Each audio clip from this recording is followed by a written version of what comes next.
Hey everyone, welcome back to another tutorial video. Today we're going to be going over how to color hair with Copic markers. Now my method for coloring hair is a little weird and truthfully it kind of looks like a mess all the way until the very end, so just bear with me. So starting off, I am going to make her hair brown eventually, but first I like to lay down kind of like a highlight color all around the edges of the hair. It's also going to go into the highlight areas at the top of the curls, which you will see in a moment. So far, I haven't really discovered any right or wrong color combinations to use. I've tried green with brown hair, I've tried this rosy pink color with brown hair, and it all looks pretty good.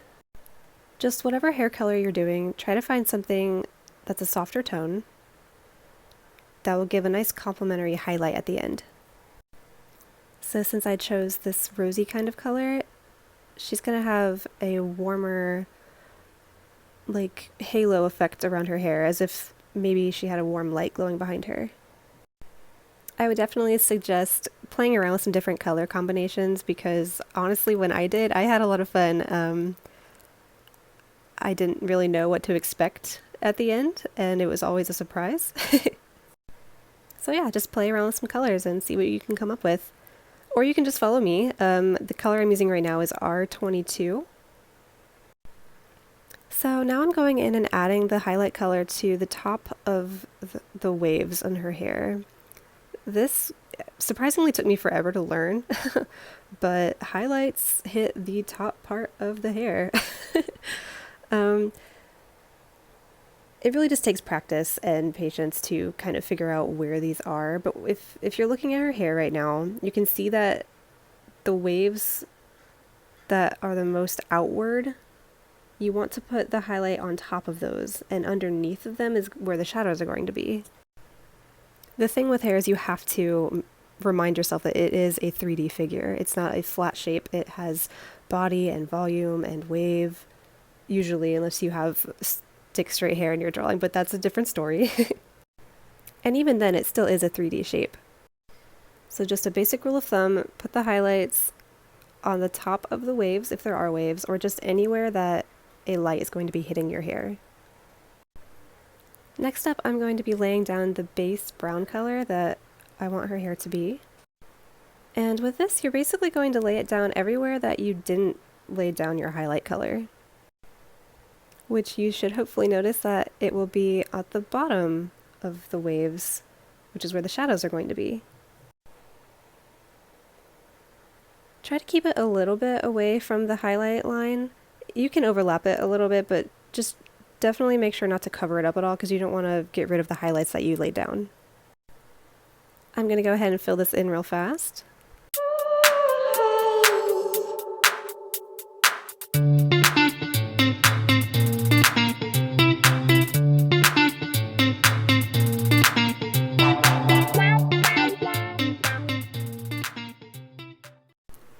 So now that our two base colors are down, we're going to do some preliminary blending because she looks like a mess.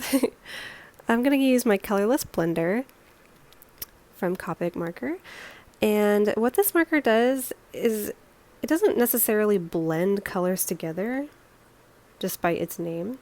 What it does is it pulls color out from what you've already laid down. So instead of blending the pink and the brown together, it's going to lighten the shade that they are, so that when we put a color over them later, it blends a little bit more seamlessly over the two. This step isn't necessary if you don't have a colorless blender, but it does kind of help me, I think, look a little bit more smooth finish at the end. But it is a pretty small change. It's not very noticeable. Like, as you can see here, or I guess you can't see here, you probably can't notice the difference from the video. It is that subtle. So if you don't have a colorless blender, don't worry about it. Also, I'm just using this blender where the two colors meet. I'm not going over all the color that I put down, just where the pink and the brown come together. And I'm just gonna go ahead and finish laying down this invisible color. And if you want, there are tutorials on YouTube on how to use colorless blenders if you need a little bit better of an explanation.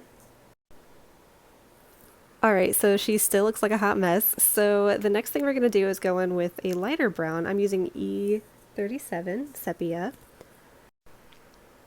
And this is going to be one of two colors that we use to blend the pink and the brown together. Because her hair is supposed to be brown, not pink. The pink is just there as a subtle highlight. With this lighter brown color, you're going to really focus on the areas where the brown and the pink meet together. I keep saying brown and pink because that's what I'm using, but it's whatever your shading color and highlight color are.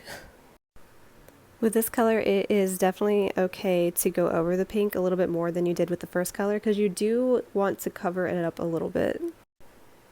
It's also important to note when you are coloring hair to make sure that you are flicking the marker in the direction that the hair is going. I actually made the mistake of forgetting that a little in the middle of her hair. I don't know if you can see it, but the hair is waving to the left and I just kind of ignored that for some reason. So I fixed that later, but definitely a mistake that you want to avoid. So I'm just going to keep adding in this blending color.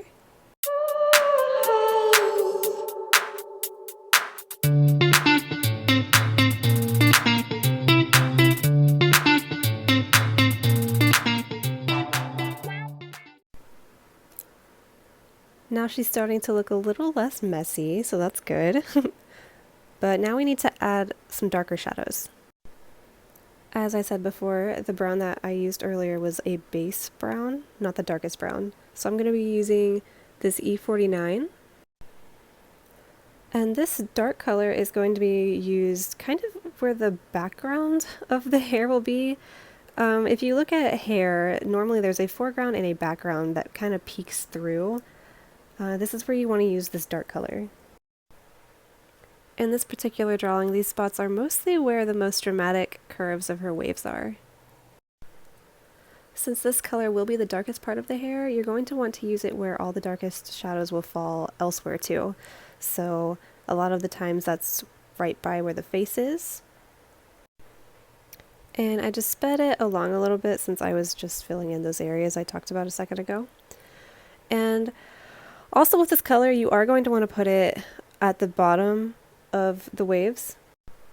This gives the illusion that that part of the hair is going inward instead of outward.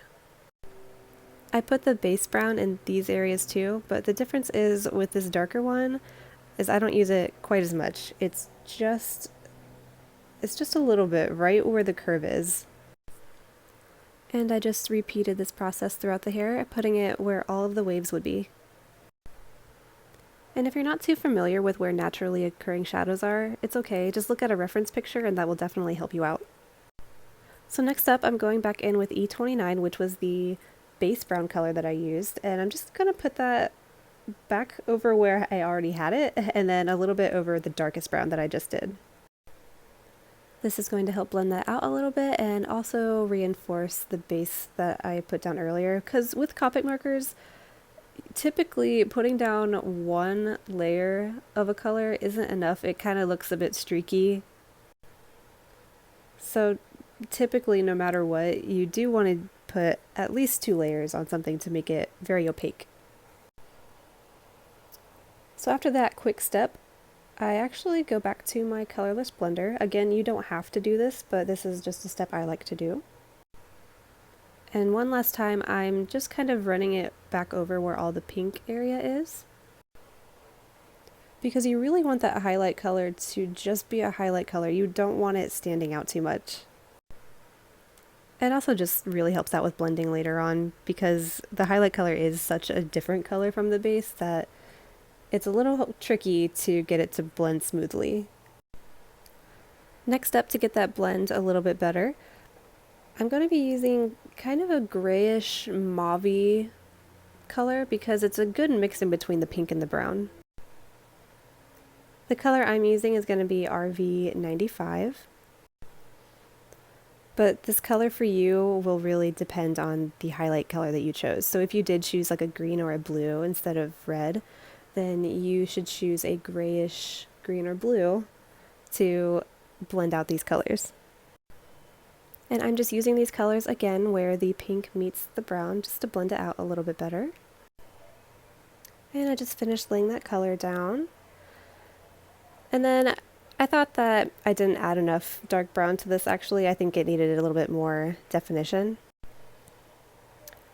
And I think what helped is I just put it over some of where the pink area is that I kind of skipped over before, because if you put these dark lines over it, it really just adds to the definition. This is also a step you don't have to do, but I find that it really helps the overall product in the end.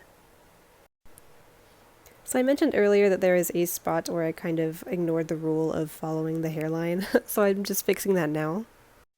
Instead of going straight up and down, I am using my marker in a diagonal flow. Because the hair is a curve, I accidentally made it straight because I'm crazy, but it all worked out in the end. I actually get asked a lot how I fix my mistakes if I make any when I'm coloring, and I just do something simple like that. Now our hair is pretty much done. One of the last things that I like to do is go back over the entire hair with the very first color that I used. So it was the highlight color, that rosy pink. And putting this color over all the hair, I feel like it really just brings it all together. It goes from all these different layers and separate segments into one cohesive piece. And it kind of brings back a little bit of shine. So I just finished adding that last layer over everything, and I gave her some eyebrow color. And then we are on to our last step, which is the final highlights. If you know me or follow any of my artwork at all, you know that I love using gold in everything that I do. So for my highlights, I'm going to be using this gold pigment, but you can use anything. You can use a white jelly roll pen or maybe an acrylic marker. Anything that is a color a lot lighter than any of the colors you've already used, and something that is very opaque and not translucent. I know it's kind of hard to tell what I'm painting just because this gold doesn't really stand out unless you flash it in the light a certain way, which I will show you. But whatever method of highlight you're using, you just want to follow the flow of the hair.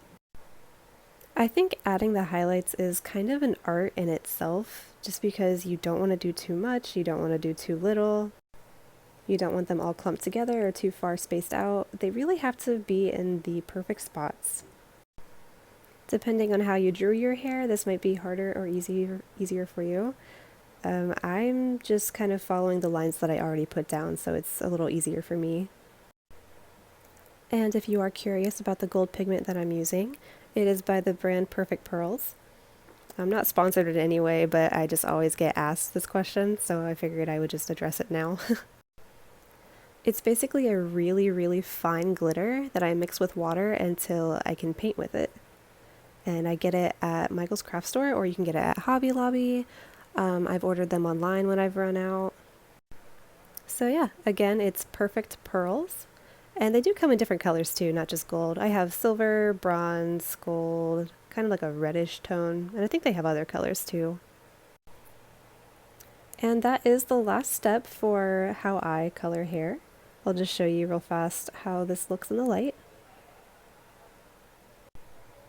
As you can see, it is a lot lighter and brighter than the rest of the colors in the hair, so it really makes it stand out and just pulls it all together. Well, that's it. I hope this helped you guys, and I wish you the best of luck on your art journey. Thanks for watching!